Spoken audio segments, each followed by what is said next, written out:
આજ રોજ સરદાર મુકામે યુવાન ખેડૂત મિત્રોની એક મીટિંગ મળેલી, જેની અંદર રજૂઆત કરવામાં આવી કે ભાઈ અમે ખેડૂતના દીકરા, અમે માગનારા નથી, અમે અન્નદાતા છીએ, અમે ભીખ માગીને થાકી ગયા. ભીખ માગવાનો ધંધો બંધ કરી અમે અમારા પગ ઉપર ઊભા થવા માંગીએ છીએ અને હવે પછી અમારો માલ અને અમારો ભાવ એ નારા સાથે અમે તમામ ગુજરાત અને અન્ય રાજ્યોના ખેડૂતો આગળ વધી રહ્યા છીએ.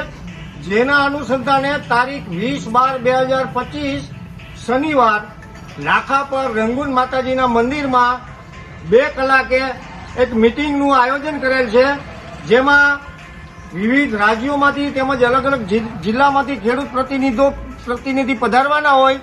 તો સમગ્ર ખેડૂત મિત્રોને અમે વિનંતી કરીએ છીએ કે તે મીટિંગમાં આવી ભાગ લે અને અપના માલ અપના ભાવ એ નારાને મજબૂત બનાવવા અનુરોધ કરીએ છીએ. જય હિન્દ.